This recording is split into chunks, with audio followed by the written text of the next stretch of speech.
Hello दोस्तों, स्वागत है आपका आपके यूट्यूब चैनल एग्ज़ाम 91 पे। देखिए, हम लोगों ने अभी जो है इलाहाबाद हाई कोर्ट का जो 2019 में पेपर हुआ था उसके 3 पोर्शन किए थे। कम उसमें आपका हिंदी था, इंग्लिश था और जीएस। ये 3 पोर्शन हम लोगों ने कंप्लीट कर लिए थे। वहाँ पे देखिए मैथ इसलिए भी नहीं सॉल्व की थी क्योंकि देखिए वीडियो बहुत ज़्यादा बड़ा हो जाता है, तो फिर देखिए देखने वाले के ऊपर फ़र्क पड़ता है, तो वो फिर एक बार में वीडियो क्लिक करके फिर वो नहीं देखता है, तो उससे नुकसान होता है बच्चों का। तो उसी चीज़ को ध्यान में मद्देनज़र रखते हुए हम लोग इस चीज़ पे पहुँचे हैं कि हम लोग जो है 3 पोर्शन एक अलग पार्ट में करेंगे और ये मैथ वाला पोर्शन जो है अलग पार्ट में करेंगे। तो आपको देखिए, क्योंकि ये मेन चीज़ है मैथ, इसमें बाकी चीज़ें तो लगभग सभी लोग कर लेते हैं, लेकिन ये जो मैथ वाला जो पोर्शन होता है यहीं पे कंपटीशन सबसे ज़्यादा जो है बूस्ट करता है। अगर आपकी मैथ अच्छी है, अगर आप इसमें 25 में 23 क्वेश्चन सही करने की क्षमता रखते हैं तो आप जो है कंपटीशन में बहुत ऊपर हो जाते हैं। अगर आपके यही 18, 19, 15 और 18 के बीच में नंबर रहते हैं तो आप बहुत पीछे हो जाते हैं। 20 से 20 तक भी रहते हैं तो भी आप काफ़ी जो है पीछे ही हैं। ठीक, तो इसमें क्या है, इसमें हमको 25 में 23 प्लस का टारगेट है। ठीक, और वो चीज़ हम लोग जल्दी ही पूरी भी करेंगे, ऐसा नहीं है, बस आप लोग साथ रहिए। आपको 15 दिन में इसमें देखिए, जो लोग बिल्कुल जीरो हैं उनका तो नहीं कह सकता, लेकिन जिनको थोड़ी बहुत भी मैथ आती है उनको मैं इतना तो करा दूंगा कि मैं 23 दिन, आपकी जो अभी 18 तारीख के पेपर होना है 18 दिन में, आप 18 दिन में इसको अच्छे से कर लेंगे। और रही बात जो बिल्कुल जीरो है, तो देखिए वो लोग भी बिल्कुल ना घबराएं। देखिए आने वाले समय में आप लोग भी बिल्कुल इस तक हद तक पहुँचेंगे और पेपर तक आपकी भी ऐसी कंडीशन कर देंगे कि आप भी जो है 15 से 20 क्वेश्चन तक आराम से अटेम्प्ट कर लें। ठीक है, चलिए देखिए यहाँ पे पहला क्वेश्चन स्टार्ट करते हैं। पहला क्वेश्चन क्या है, लिखा हुआ है एक घनाभ का पृष्ठीय क्षेत्रफल ज्ञात करना है। ठीक, अब घनाभ क्या होता है? ठीक, दो चीज़ें होती हैं, एक होता है घन, एक होता है घनाभ, जिसको इंग्लिश में बोलते हैं, घन को बोलते हैं क्यूब और घनाभ को बोलते हैं क्यूबॉइड। ठीक, तो क्यूबॉइड किस टाइप का होता है? क्यूबॉइड हमारा इस टाइप का होता है। ठीक, देखिए तो उसने क्या कहा है, इसका पृष्ठीय क्षेत्रफल। अब इसमें पृष्ठ कितने होते हैं? 6 पृष्ठ होते हैं। और हर पृष्ठ में क्या क्या होता है कि हर पृष्ठ में एक लेंथ होती है, एक ब्रीथ होती है। फिर आपको जो कुछ ऐसे इसमें पृष्ठ भी मिलेंगे, यानी कि आपको इसमें कुछ पार्ट ऐसे भी मिलेंगे जिसमें हाइट और ब्रीथ भी होगी, हाइट और लेंथ भी होगी। तो देखिए इनमें हर चीज़ मिल जाती है। चलिए आगे भी देखते हैं क्वेश्चन क्या कह रहा है, फिर हम लोग इस पर और टॉपिक पे बात करेंगे अभी। ठीक, चलिए फिर देखिए, घनाभ का पृष्ठीय क्षेत्रफल ज्ञात कीजिए जिसकी लंबाई, ठीक, चौड़ाई और ऊंचाई दे रखी है। ठीक, अब आप एक चीज़ ये देखिए।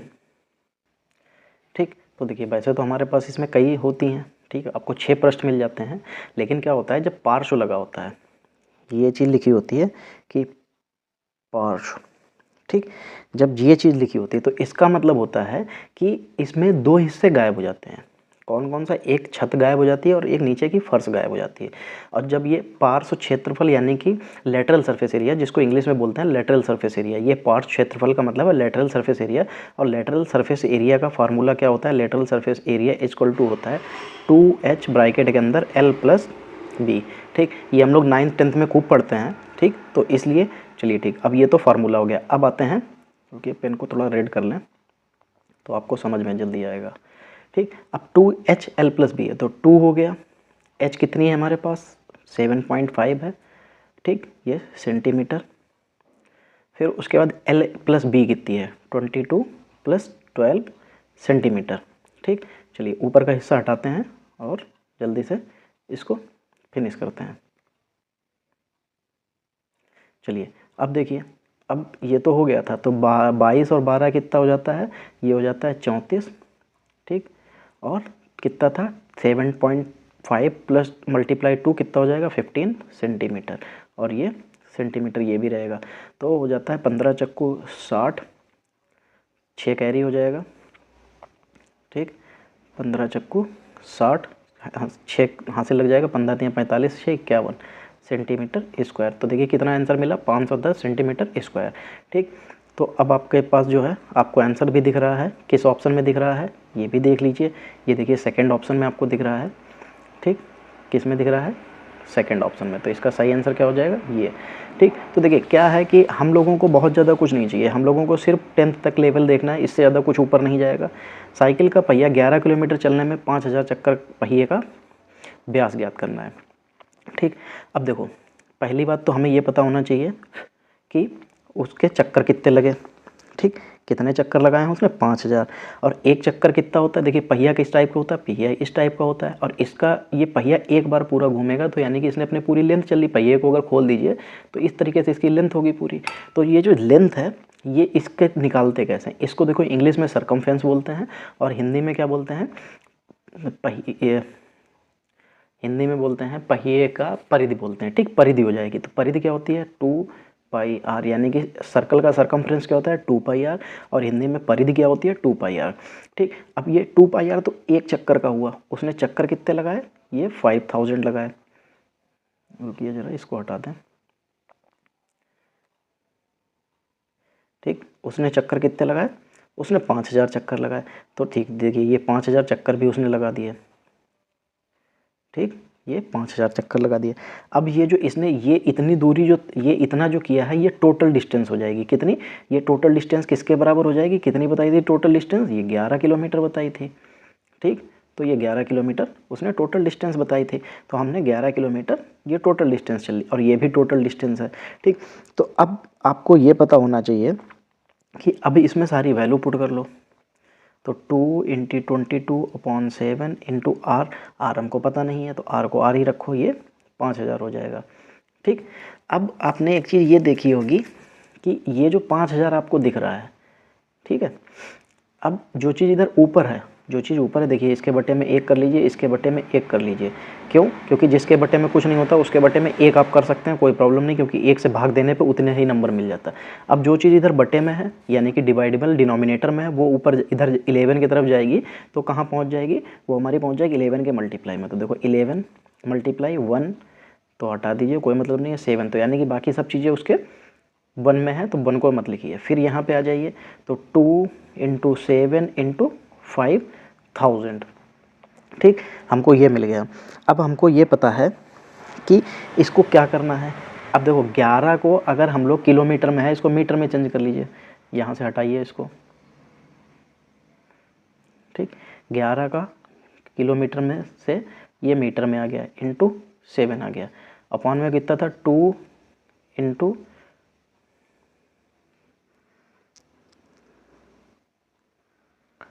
22, 2 × 22, और कितना था? तो देखिए यहाँ पे कितना आ जाएगा? ये आ जाएगा 5000, ये ऊपर 7 है, याद रखिएगा। ठीक, अब ये 5000 आ गया।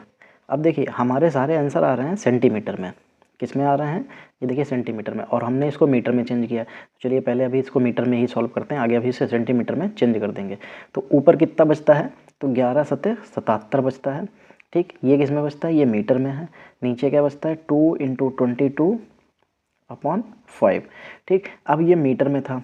ठीक, अब इसको सेंटीमीटर में चेंज करेंगे तो यहाँ पे क्या आ जाएगा? ये 2 जीरो और बढ़ जाएंगे। क्या बढ़ जाएगा? ये 2 जीरो। चलिए देखिए हम यहाँ पे थोड़ा सा डीप समझ रहे हैं, तो इसलिए थोड़ा सा धैर्य रखिएगा, वीडियो थोड़ा सा बड़ा हो सकता है। ठीक, इससे इसको डिवाइड करेंगे तो 2 × 2 2 नहीं सॉरी 5 × 5 5 25, और बचेगा 4, तो 5 × 20 0। अब 22 × 22 22 7 154, और 2 × तो ये 35। तो देखिए आपको इतना सॉल्व करने के बाद कितना मिला? 35 सेंटीमीटर। ये किस में मिला? ये त्रिज्या मिली। अब हमको क्या चाहिए था? व्यास, यानी कि ये रेडियस मिला। अब हमको चाहिए डायमीटर। तो डायमीटर क्या होता है? 2r। तो 2 को 35 से मल्टीप्लाई करेंगे तो कितना मिल जाएगा? 70। ठीक, चलिए ठीक, तो कितना मिल जाएगा? 70। तो इसका आंसर कितना हो जाएगा? 70। चलिए फिर यहाँ पे देखिए थोड़ा मैंने छोटा इसलिए कर लिया कि थोड़ा सा सॉल्व करने में आसान है। ठीक है, पढ़ने में ऐसी कोई दिक्कत नहीं है कि आप पढ़ लेंगे। लिखा है 8 प्रेक्षणों का औसत 25 सेंटीमीटर है। प्रेक्षण 11 को हटा दिया जाए तो शेष प्रेक्षणों का औसत ज्ञात कीजिए। पहले हमारे पास कितनी संख्याएँ हैं? 8 प्रेक्षणों, मतलब 8 नंबर हैं, 8 जो भी चीज़ें, तो उनका औसत कितना हो जाएगा? ठीक, तो जो औसत होता है उसका नंबर से सीधे मल्टीप्लाई कर दीजिए, सभी का टोटल मिल जाता है। क्या मिल गया? 25 × 8 = 200। तो ये टोटल मिल गया कि सभी संख्याओं का टोटल कितना है? 200। फिर उसने कहा प्रेक्षण 11 को हटा दीजिए, तो इसमें से हम 11 हटा देंगे, हमारे पास कितने बचेंगे? 189 बचेगा। ठीक, फिर उसने कहा शेष प्रेक्षण, जब इसमें से 11 को हटा दिया तो एक नंबर निकल गया, 8 में से 1 निकल गया, बचा कितना? 7। अब 7 से इसको डिवाइड कर दिए तो 7 दूनी 14, बचेगा कितना? 4 7 7 49, तो कितना आया? 27। तो देखिए इसका आंसर 27 हो जाएगा। चलिए आगे देखिए, लिखा हुआ है यदि त्रिभुज के कोणों का अनुपात 2, 3, 4 में है तो तीनों कोणों को ज्ञात करना। ठीक, तो देख लीजिए त्रिभुज के तीनों कोणों का योग 180 होता है, तो 2x + 3x + 4। देखिए मैं सीधा बताना चाहूँ तो मैं इसको सीधा भी बता सकता हूँ, लेकिन मुझे आपको सॉल्व करके बताना है, जिससे जो बच्चे जीरो लेवल पे हैं अभी, जिन्होंने कभी इसको नहीं किया है या इस तरीके के क्वेश्चन नहीं किए, तो उनको भी आसान हो जाए। तो देखो अब देखिए, सभी के साथ में x हो गया, इसके 180, तीनों त्रिभुज के तीनों कोणों का योग 180 होता है। ठीक, चलिए ऊपर वाला हटा देते हैं। चलिए देखिए, अब त्रिभुज के तीनों कोणों का योग 180 होता है, तो 2, 3, 4, 5, 5, 4, 9, ये कितना मिल जाएगा इधर, 9x बराबर 180 मिल जाएगा। ठीक, अब ये x बराबर क्या हो जाएगा, देखिए x, क्योंकि 9 और x जो है गुणे में है, तो गुणे वाली यानी मल्टीप्लिकेशन में है, जब इधर आएगा तो क्या आ जाएगा, वो भाग में आ जाएगा, तो 9 एकम 9 दूनी 18, तो यानी कि 20 बराबर x बराबर हमको क्या मिल गया, x बराबर 20 मिल गया। अब जहाँ जहाँ पे x था, तो देखो यहाँ पे अगर हम 20 रखेंगे तो 20 का गुणा 2 से होगा, कितना मिलेगा, ये 40 मिल जाएगा। 20 का गुणा 30 से होगा तो ये 60 मिल जाएगा, और 20 का गुणा 40 से होगा तो कितना मिल जाएगा, 80, यानी कि 40, 60, 80। तो देखिए ये पहले ऑप्शन में दिख रहा है, तो आपके लिए पहला ऑप्शन बिल्कुल सही हो जाएगा। ठीक, तो चलिए आगे बढ़ते हैं।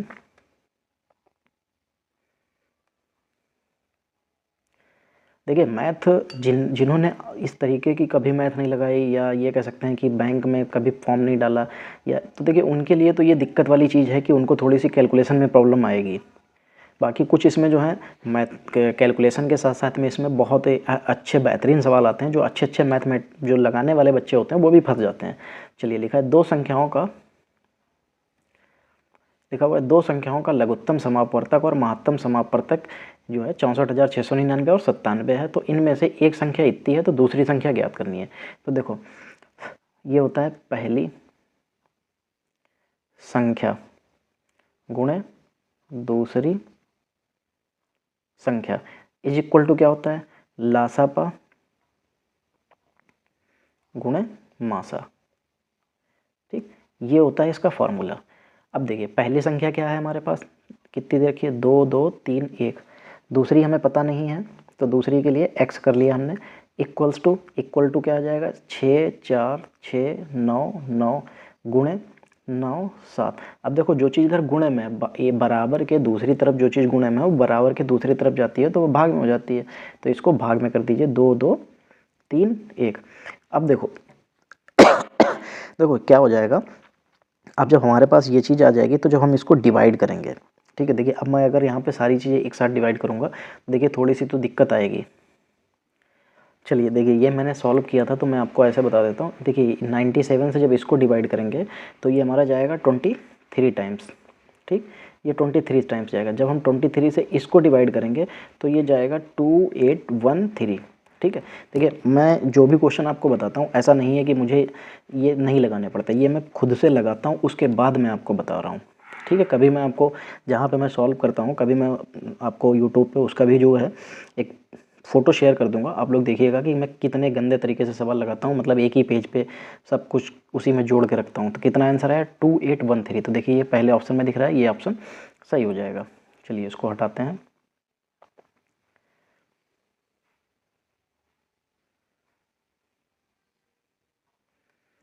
चलिए फिर लिखा हुआ है, दो सकेंद्री वृत्तों का क्षेत्रफल इतना और इतना है, उनके द्वारा बनाई गई वलय की चौड़ाई।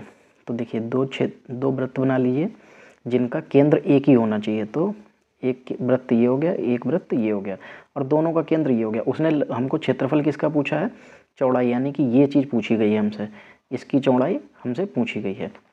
ठीक, तो सबसे पहली बात देखो, जो क्षेत्रफल बड़ा जिसका ज़्यादा क्षेत्रफल वो बड़े वाले का है, जिसका क्षेत्रफल कम वो छोटे वाले का है। तो देखो जब इसकी हमको निकालनी पड़ेगी, तो देखो बाहर वाले की रेडियस हमने मान ली बड़े, ये जो रेडियस यहाँ तक जाएगी ये हमने मान ली कैपिटल आर है, और ये यहाँ तक जो रहेगी ये स्मॉल आर है। तो बाहर वाले का क्षेत्रफल क्या हो जाएगा, पाई आर स्क्वायर माइनस का अंदर वाले का क्षेत्रफल। ठीक, तो देखो अंदर वाले का क्षेत्रफल क्या हो जाएगा, पाई आर स्क्वायर। ठीक, क्योंकि जब हम बाहर वाले में से अंदर वाले को घटाएंगे तभी तो हमारा आंसर आ पाएगा। ठीक, तो हम लोगों को यहाँ पे ये देखना है। और मेन चीज़ क्या हो जाती है कि देखो क्षेत्रफल से निकालना होता है तो हम लोग क्षेत्रफल को तो निकाल देते हैं डायरेक्ट, क्योंकि यहाँ पे क्षेत्रफल है, यहाँ पे क्षेत्रफल है।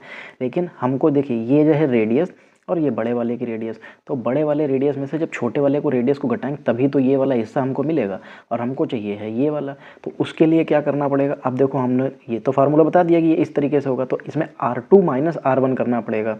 ठीक, क्या करना पड़ेगा, R2 माइनस R1। और देखिए यहाँ पे हमारे पास R2 और R1 मतलब R कैपिटल R और स्मॉल r तो पता ही नहीं है, तो हम लोग क्या करेंगे, चलिए वो भी आपको बताते हैं। देखिए क्या करना पड़ता है, तो देखो ये इसका फार्मूला क्या हो जाएगा, पाई आर स्क्वायर, ये स्मॉल r था कितना 962.5। ठीक, देखिए कभी भी दशमलव में आपको संख्या दिखे तो उससे घबराइए मत, क्योंकि वो कोई नुकसान नहीं करती, वो नॉर्मली तरीके से सॉल्व हो जाती है। अब पाई की वैल्यू 22/7 इंटू क्या हो जाएगा आर स्क्वायर, तो आर स्क्वायर रहेगा, तो ये 96.2.5। ठीक, अब देखो 7 इधर है भाग में, तो इधर जाएगा तो बटे में हो जाएगा। चलिए ऊपर वाला हिस्सा हटाते हैं,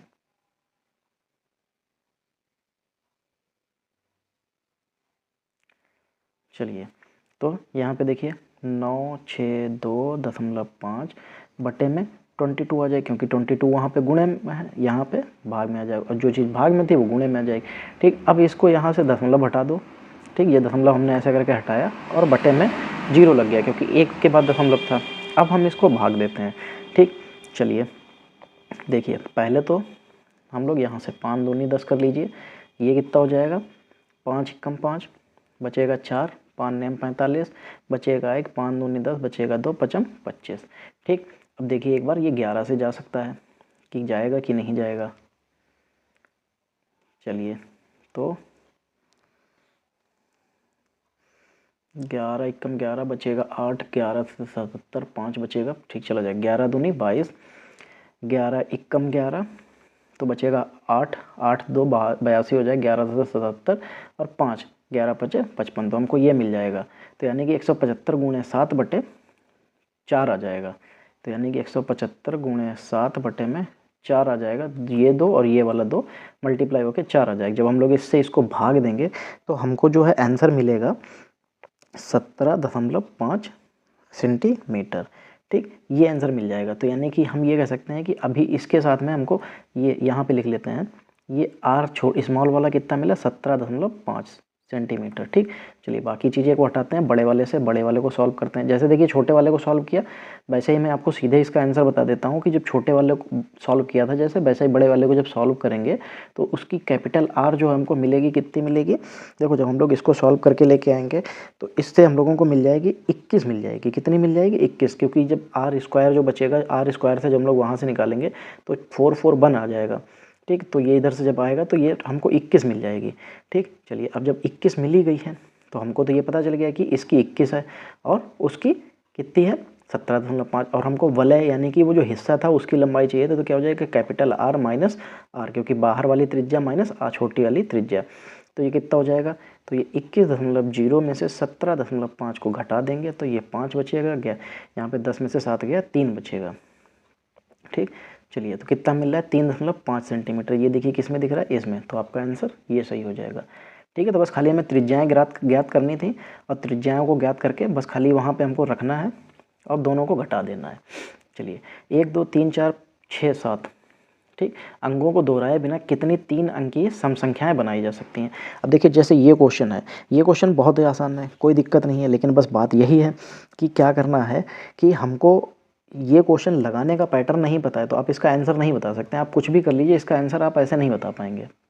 चलिए देखिए इसमें समझने वाली बात ये है, जो जो संख्याएं लिखी हैं इनमें उसने हमसे कहा कि लास्ट में जो है संख्याएं कितनी सम अंकी संख्याएं, तो यानी कि ये ऐसे होगा इकाई, दहाई और क्या होगा सैकड़ा, यही तो 3 अंकी की संख्याएं बनेंगी। तो इकाई के स्थान पे उसने क्या कहा है सम संख्या बनी, तो लास्ट में जब सम आएगा तभी तो आप आएगी। तो यानी कि यहाँ पे कौन कौन सा हो सकता है 2 4 और 6, ये 3 नंबर आ सकते हैं। ठीक, तो याद रखिएगा लास्ट में आ सकते हैं 3। ठीक, अब 3 नंबर निकाल दीजिए कौन कौन से 2 4 और 6, तो ये नंबर हमारे पास से निकल गए।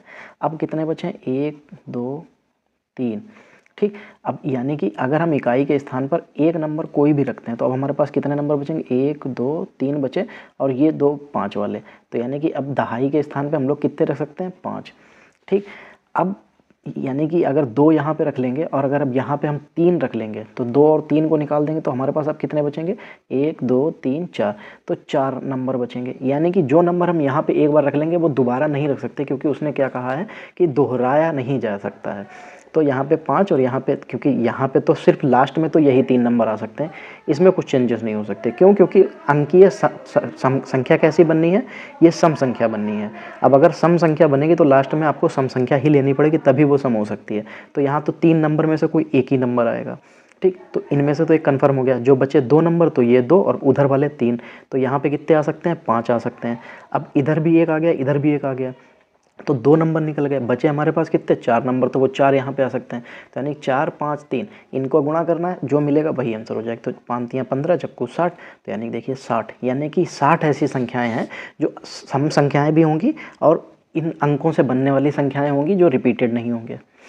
चलिए फिर 83 के बाद अब हम लोग यहाँ पे देखिए इसको हटाते हैं, फिर अगला सवाल लगाते हैं।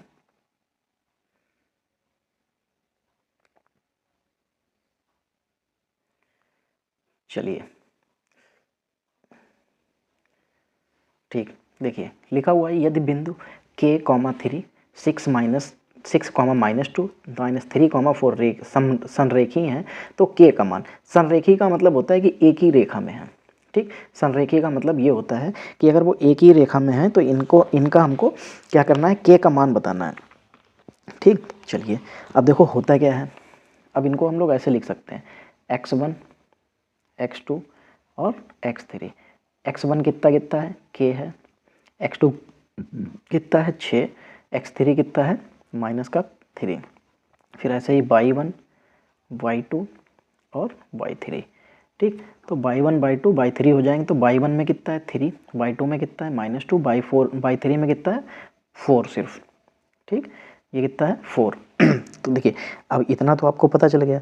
अब सॉरी, अब आते हैं जब संरेखीय होता है, जो संरेखीय होते हैं तो उसके लिए फार्मूला क्या होता है। देखिए उसके लिए मैं आपको फार्मूला लिख के दे रहा हूँ, ठीक है। उसके अलावा जब कुछ नहीं करना होगा, सिर्फ मल्टीप्लाई करना है और लास्ट में उसको लिखना है। जब वो आप लिखेंगे तो आपको डायरेक्ट आंसर मिल जाएगा। चलिए मैं आपको बताता हूँ।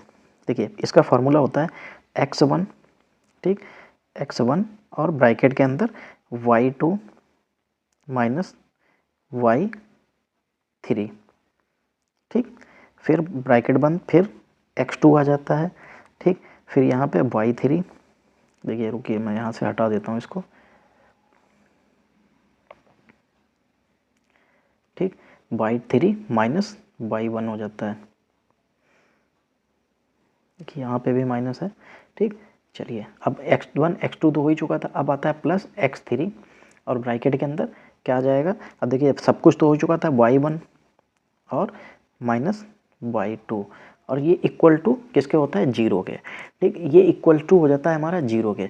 अब कुछ नहीं करना, इसमें आपको मैंने x1 x2 x3 की सबकी वैल्यू बताई दी है, इसमें सिर्फ वैल्यू को पुट करना है, ठीक। आप वैल्यू को पुट कीजिएगा तो लास्ट में आपको जो है एक समीकरण बन जाएगा, ठीक। जो समीकरण बनेगा तो उसमें मतलब एक नंबर 6 मतलब k के साथ में आएगा, बाकी बिना k के साथ में आएंगे। तो आप जो बिना k के साथ में होंगे उनको आप इक्वल के उधर ट्रांसफ़र कीजिएगा, और जो k वाले के साथ में नंबर हो उसको डिवाइड कर देना है बस उसी नंबर से। तो लास्ट में हमको ये मिल जाएगा कि -3,3/2। बस इसका ऐसा ही लगाना है, ये लगाइएगा। जिसका सवाल ना लगे आप मुझे कमेंट में बताइएगा, मैं इसको सॉल्व करके फ़ोटो डाल दूँगा कम्युनिटी में, आप लोग देख लीजिएगा। क्योंकि देखिए यहाँ पे क्वेश्चन वीडियोस बहुत ज़्यादा बड़ा हो जाएगा जो वीडियो होगा, तो देखिए सबको ध्यान में रखना है, क्योंकि जो बच्चे लगा लेते हैं और जो नहीं लगा पाते हैं, दोनों को ध्यान में हमें रख के चलना है। चलिए फिर देखिए यहाँ पे क्या लिखा हुआ है, यहाँ लिखा हुआ है यदि एक अर्धवृत्ताकार इंक्लिनोमीटर का व्यास, अर्धवृत्ताकार इंक्लिनोमीटर का व्यास 14 सेंटीमीटर है तो इसकी परिधि ज्ञात कीजिए। देखिए व्यास क्या होता है, व्यास होता है डायमीटर, डायमीटर कितना दे रखा है 14 सेंटीमीटर, तो रेडियस कितनी हो जाएगी, रेडियस हमारी हो जाएगी 14/2 सेंटीमीटर इक्वल्स टू 7 सेंटीमीटर, ठीक। ये चीज़ याद रखिएगा कि जो हमारा रेडियस होता है, ठीक है, जो हमारा डायमीटर होता है उसी का आधा रेडियस होता है, ठीक। तो अब आपको इतना तो पता चल गया कि यहाँ पे डायमीटर हमारा 14 है तो रेडियस इतना हो गया। अब बात करते हैं जो अर्धवृत्ताकार होता है, ठीक। तो जब अर्धवृत्ताकार होता है उसकी परिधि क्या होती है, देखो इसकी परिधि दो, देखो वैसे तो नॉर्मली वृत्त की परिधि होती है 2 पाई आर, क्या होती है 2 पाई आर, लेकिन क्या है अगर हम इसको आधा करना है तो आधा कर दीजिए, तो ये 2 कट जाएगा, बचेगा पाई आर। ठीक, आपके पास तो ये आ गया, लेकिन अब समस्या ये होती है कि अर्धवृत्ताकार हमारा इस शेप में होता है। हमने तो सिर्फ इतने हिस्से का निकाला है, ये जो इतना हिस्सा है इतना ही निकाला, लेकिन ये लाइन भी तो अभी इसमें जुड़ेगी। ये क्या होती है, ये होती है हमारी, ये 2r होती है, क्या होती है 2r होती है, क्योंकि इसमें त्रिज्या 2 बार होती है, इतना पार्ट एक त्रिज्या का एक त्रिज्या का, ये तो ये 2 हो जाता है। तो यानी कि अब हमको अगर अर्धवृत्ताकार का परिमाप निकालना है, यानी कि सर्कमफ्रेंस ऑफ हाफ सर्कल, तो ये फार्मूला होता है, ठीक, अर्धवृत्त परिधि का, और यह कह सकते हैं हाफ सर्कल का सर्कमफ्रेंस। ठीक, तो अब इसमें कुछ नहीं करना, अब इसमें सिर्फ वैल्यू पुट करनी है। अब जैसे इसमें क्या हो जाएगा, वैल्यू पुट करनी है, तो देखो यहाँ पे ये 2r है, ये r है, सिर्फ यहाँ पे वैल्यू पुट कर दीजिए, आपको आंसर मिल जाएगा। ठीक, चलिए देखिए पाई की वैल्यू, रुकिए थोड़ा सा साफ करते हैं। चलिए पाई की वैल्यू 22/7 इंटू आर था, तो आर हमारी 7 आई थी सेंटीमीटर, ठीक, प्लस 2 और आर कितना हो जाएगा, यानी कि 7 सेंटीमीटर। ठीक, देखो ये 7 से 7 चला गया, ठीक, अब बचा कितना, 7 दूनी 14 बचा, ये प्लस लगा है तो ये 22, 14 और 22 को आप ऐड कर दीजिए, हो जाता है 36, तो हमारा आंसर कितना हो जाएगा 36 सेंटीमीटर। ठीक, तो यानी कि इसका व्यास कितना आ जाएगा 36 सेंटीमीटर। चलिए देखिए, एक सेकंड देखें, इसको पूरा ख़त्म करते हैं। दिक्कत यह है कि पूरा ख़त्म किया तो इसके ऊपर से पीडीएफ भी चला जाएगा, फिर पीडीएफ लानी पड़ेगी दोबारा से वापस, तो उसमें दिक्कत हो जाएगी। चलिए कोई नहीं, ऐसे हटा देंगे थोड़ा थोड़ा करके। तो देखो इसमें हमारा आंसर कितना आया, 36 सेंटीमीटर आया। ठीक, ये इसमें ऑप्शन नंबर डी सही हो जाएगा। चलो फिर लिखा हुआ है लंबवृत्तीय शंकु की अधिकतम त्रिज्या 4.2 सेंटीमीटर की भुजा के एक घन से काटा जा सकता है। देखो लंबवृत्तीय शंकु है, आपको ये पता होना चाहिए। तो शंकु किसको कहते हैं, शंकु को इंग्लिश में कहते हैं कोन। क्या कहते हैं, कहते हैं कोन। तो देखो कोन ऐसे होती है, ठीक, ये आपको पता है। फिर उसने कहा शंकु की अधिकतम त्रिज्या जिसे 4.2 सेंटीमीटर की भुजा के घन से काटा जाता है। अब घन का मतलब क्या होता है, घन का मतलब होता है ये क्यूब। क्या मतलब होता है, क्यूब। उसने कहा कि इससे काटा जाता है। ठीक, चलिए अब जब इतनी सारी चीज़ें उसने बताई दी हैं तो फिर तो उसमें कोई दिक्कत बचती ही नहीं है। तो अब जब इसके भुजा के घन से काटा जाता है, ठीक, तो इसकी भुजा कितनी है 4.2, याद रखिएगा। अब इसकी जो त्रिज्या होगी, त्रिज्या कहाँ से, यहाँ से लेके यहाँ तक, ठीक, घन से काटा जाता है। तो लंबवृत्तीय शंकु की अधिकतम त्रिज्या, अच्छा उसने पूछी कि त्रिज्या, हमसे क्या पूछा गया है, आर पूछा गया है कि आर कितनी होगी। चलिए भाई देखते हैं आर कितनी होगी। देखिए जब इसने ये बात कही है यहाँ पे लंबवृत्तीय शंकु की अधिकतम त्रिज्या जिसे 4 तो यानी कि इसका मतलब है कि ये इसके इस तरीके से व्यास इसके अंदर बना होगा। ठीक है, ये जो कोन है ये आपको क्यूब के अंदर पूरी तरीके से फिट होने वाला क्यूब होगा। तो जो इसका बेस होगा, तो ये बेस मतलब ऐसे कह सकते हो कि ये जो बेस है इसके अंदर इसका जो पूरा जो सर्कल होगा शंकु का, या कह सकते हैं कोन का, तो ये इसके अंदर पूरा फिट होगा। अब अगर पूरा फिट है तो इसका मतलब है कि ये वाली पूरी लाइन जो होगी वो पूरा इसका वो डायमीटर बन जाएगी। और अगर डायमीटर बराबर 4.2 सेंटीमीटर है तो रेडियस बराबर क्या हो जाएगा 4.2, सॉरी वहाँ पे रहने दीजिए, 4.2 अपॉन में 2 कर दीजिए, तो 2 बन जाए, 2 2 जा 2 बन जाए, तो बस कितना आंसर आ जाएगा 2.1 आंसर आ जाएगा। ठीक, क्यों, क्योंकि ये शंकु जो है यानी कि जो कोन है हमारी, ये कोन पूरी किसके अंदर फिट हो रही है, तो ये कोन पूरी की पूरी फिट हो रही थी हमारे क्यूब के अंदर। तो क्यूब का बेस कैसा होगा भाई, वो तो स्क्वायर शेप में होगा, और स्क्वायर शेप में अगर उसका पूरा सर्कल फिट हो रहा है तो इसका मतलब कि वो जो है उसकी डायमीटर जो है पूरी उसकी जो क्यूब की लेंथ होगी वो उसकी डायमीटर बन जाएगी। और हमें डायमीटर अगर पता चल गया तो हमें रेडियस ही तो निकालनी थी, तो रेडियस इसकी कितनी हो जाएगी, तो रेडियस डायमीटर का आधा होती है, तो आंसर चौथा आ जाएगा। चलो देखिए अभी आप देख रहे होंगे ये प्रीवियस ईयर का पेपर है, जो मैथ के क्वेश्चंस हैं वो देखिए कितने डिफिकल्ट बन जाते हैं। देखिए यदि x+1i बाई फिर अगले ब्रैकेट में 2 - 3i इक्वल टू 4 - i है, तो x और y के वास्तविक मान ज्ञात करने हैं। देखिए जब यहाँ पे हमको वास्तविक मान ज्ञात करने हैं तो आपको एक चीज़ ये पता होनी चाहिए कि वास्तविक मान निकालते कैसे हैं। ठीक, तो देखो अब वास्तविक मान की बात जो आती है तो सबसे पहले तो देखिए इनका तो ब्रैकेट लगा हुआ है, ठीक। तो इन दोनों का पहले तो इसका इससे मल्टीप्लाई होगा, पहले नंबर का इसके साथ होगा, फिर पहले नंबर का इसके साथ भी होगा, फिर इसका इसके साथ होगा और इसका इसके साथ भी होगा। फिर हम लोग जो आई आई वाले हैं वो एक तरफ करेंगे और जो बिना आई वाले हैं वो एक तरफ करेंगे। फिर जब हम लोग उसको सॉल्व करके लेके आएंगे तो हमको एक लास्ट में द्विघात टाइप का समीकरण मिल जाएगा, ठीक। फिर जो हमें समीकरण द्विघात समीकरण नहीं, मतलब एक समीकरण मिल जाएगा आई और एक्स वाई के फॉर्मेट में, ठीक। अब जब हम इसको यहाँ से जब सॉल्व करके लेके आएंगे, ठीक है, देखिए मैं आपको इतना बता दूं कि जब ये हम लोग इसको सॉल्व करके लेके आएंगे तो हमको क्या मिलेगा, ये मिलेगा 2x + 3y। देखिए मैंने लगा रखा है तो इसलिए मैं आपको बता रहा हूँ 2x + 3y प्लस, देखिए इसीलिए मैंने जो है दोपहर में वो वीडियो रिकॉर्ड किया था और ये शाम रात में अभी ये वाला मैथ का वीडियो रिकॉर्ड कर रहा हूँ, क्योंकि मैंने ये सवाल लगाने पड़ जाते हैं, ठीक है। देखिए डायरेक्ट अगर आपको देख के ही बताना हो तो मैं तुरंत के तुरंत वीडियो रिकॉर्ड कर सकता हूँ, लेकिन नहीं, मुझे ये सवाल लगा के आपको बताना होता है जिससे आराम से लग जाए, ठीक है। तो ये हमको मिलेगा जब हम लोग क्या करेंगे, जब पूरे समीकरण को जब इनका और इनका मल्टीप्लाई करके जब पूरा फाइनल करके लेके आएंगे तो हमको ये समीकरण मिलेगा, ठीक है। अब ये क्या हो जाएगा, देखिए फिर इसमें हमने जो किया था, देखिए यहाँ पे एक वास्तविक मान ज्ञात करना था, फिर हमें जब वास्तविक मान ज्ञात करना है तो हमारे पास काल्पनिक मान भी होंगे, ठीक। तो देखिए ये सवाल, देखिए मैं आपको बताऊँ, ये जब भी सवाल लगाते हैं तो इसके लिए मुझे मतलब जगह ज़्यादा, स्पेस ज़्यादा चाहिए।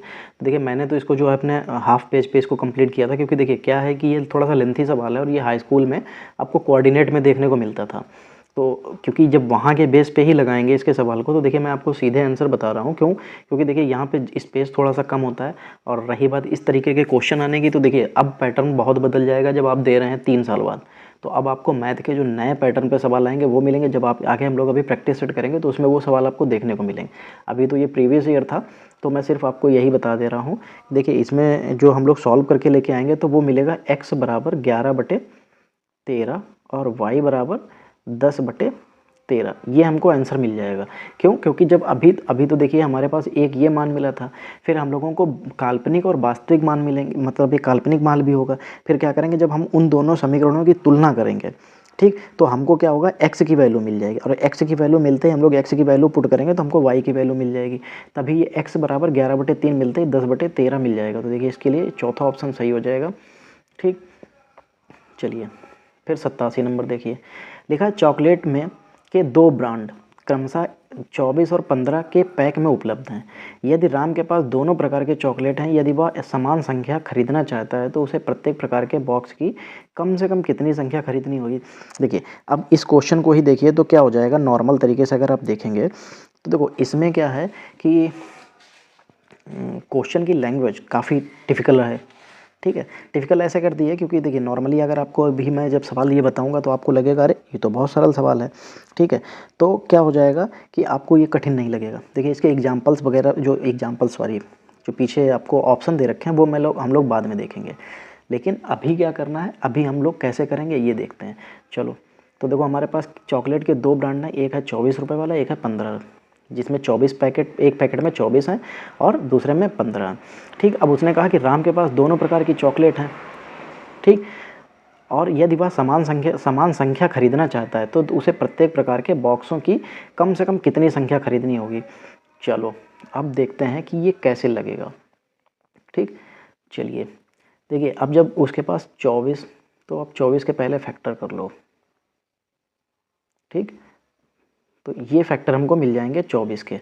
चलिए यहाँ पे लिख लेते हैं 24 = 2 × 2 × 2 × 3, ठीक। तो 2 दूना 4 दूने 8 × 24, हमको ये फैक्टर मिल गए। अब आते हैं 15, तो आप 15 के भी ऐसे फैक्टर कर लीजिए, तो 3 × 5 = 15, तो यानी कि 15 के कितने फैक्टर मिले, सिर्फ 3 और 5, ठीक। अब हम लोग इन दोनों का एलसीएम ले लेते हैं। क्या करते हैं, एलसीएम का मतलब होता है जो दोनों में कॉमन होता है वो तो लिया जाता है, जो कॉमन नहीं होता वो भी ले लिया जाता है। देखो एलसीएम क्या हो जाएगा, देखो जब एलसीएम निकालना है तो देखो 2 2 2, उस पे पास तो है, इसके पास नहीं है, लेकिन फिर भी लिखना है 2 2 2। फिर देखो 3 इसके पास भी है, 3 इसके पास भी है, तो वो तो 3 तो फिर लिखा ही जाएगा। अब देखो 5 इसके पास है, उसके पास नहीं है, हमें तब भी लिखना है। तो 2 दूना 4 दूना 8, 8 × 3 = 24, 24 × 5 = 120, ठीक। देखिए जो लोग भी अभी इसकी तैयारी कर रहे हैं, मैं आपको बता दूं 30 तक पहाड़े याद कर लेना, मुँह ज़बानी याद करना, कोशिश करना कि हिंदी में याद हो, क्योंकि हिंदी में पहाड़े याद होने से आपकी मैथ की स्पीड जो है वो बूस्ट कर जाएगी, आप अच्छे से मैथ करोगे। ठीक, तो 120 मिला। अब ये एलसीएम 120 का मतलब ये है कि मान लीजिए हमारे पास टोटल पैकेट हो जाएंगे 120। अब फिर उसके बाद में देखो निकालना कैसे है कि अभी इसको कितने कितने खरीदने हैं। ठीक, उसको बराबर भी खरीदना है। देखो उसने क्या कहा था कि यदि राम के पास दोनों प्रकार के चॉकलेट हैं, यदि वह समान संख्या खरीदना चाहता है। अब देखो आपके पास समान संख्या आ गई, तो उसे प्रत्येक प्रकार के बॉक्स की कम से कम कितनी संख्या खरीदनी होगी, तो 120 टोटल आ गई। तो 120, तो 24 वाले बॉक्स उसके पास कितने खरीदने पड़ेंगे, तो 24 एकम 24 पंचे, यानी कि हम कह सकते हैं कि जो 24 वाले बॉक्स होंगे वो उसे 5 खरीदने होंगे, और 120 उसको 15 वाले, तो 15 अठे 120, तो यानी कि जो 15 वाले होंगे वो कितने खरीदने होंगे, 8।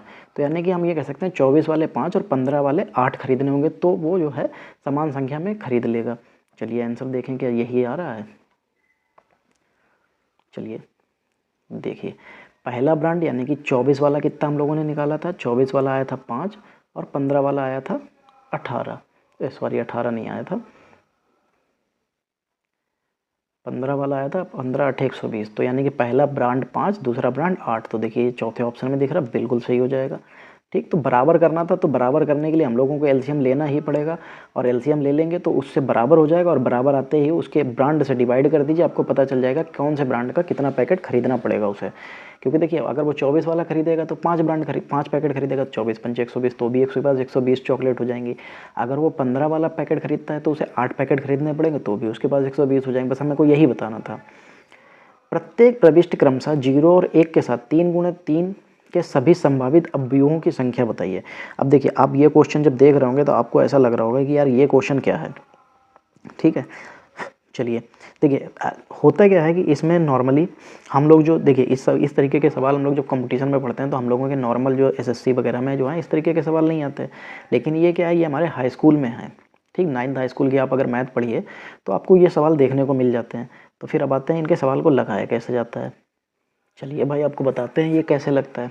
देखिए आपके सामने क्या लिखा है, 3 गुणे 3, तो देखो 3 गुणे 3, तो ये कितना मिल जाएगा, 9। और हमको प्रत्येक प्रविष्टि क्रमशः 0 और 1 के साथ 3 गुणे 3 के सभी संभावित अवयवों की संख्या बतानी। तो यानी कि इसके जो अवयव बन गए ये कितने बन गए अभी, 9। और हमको कितने में बताना है आंसर, 2 में। कौन कौन सा, 0 और 1 में, तो ये कितने बने, 2। तो देखो ये 2 निकल के आया है, तो यहाँ पे 2 की पावर 9 कर दीजिए, 2 की पावर 9 कितना आ जाएगा, देखो 2 गुणे 2 गुणे 2 गुणे 2, फिर गुणे 2 गुणे 2 गुणे 2, 4 3 7 8 और 1 9। अब करते हैं गुणा, 2 दूना 4 दूनी 8 दूनी 16 दूनी 32 दूना 64 दूना 128 दूना 256 दूना 512। तो देखिए 512, तो इसका आंसर क्या मिल जाएगा हमको, ये 512। ठीक, तो जो इसके प्रविष्टि हैं 0 और 1, तो ये बन गए 2, और 3 3 के संभावित समूहों में होंगे, तो 3 3 मिलके बना दिया 9, तो 2 की पावर 9 हो जाएगी। और जो आंसर आपको खोलने पे, इसका आंसर खोलने पे मिलेगा वही आंसर आपका सही हो जाएगा। चलिए अब देखिए यहाँ पे क्या लिखा हुआ है, उससे पहले इसको हटा लेते हैं।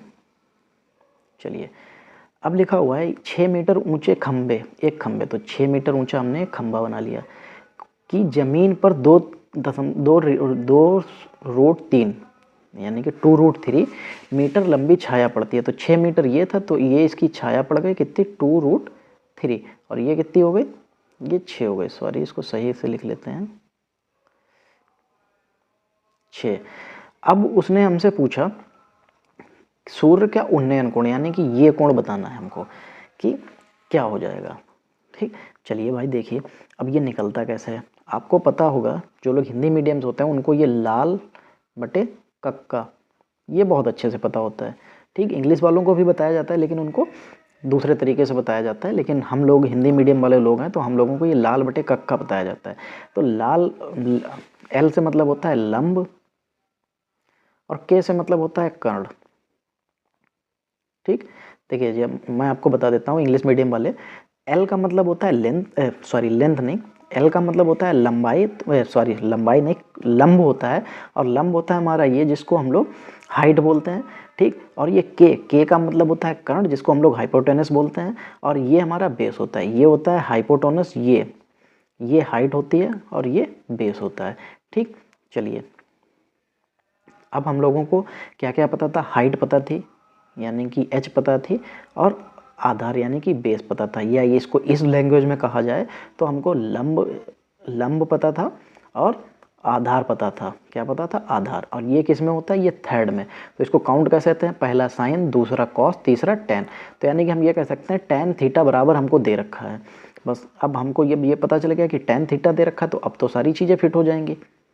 चलिए फिर देखिए, टेन थीटा जब दे ही रखा है तो टेन थीटा पता होने के बाद कुछ नहीं बचता है। टेन थीटा बराबर क्या होता है?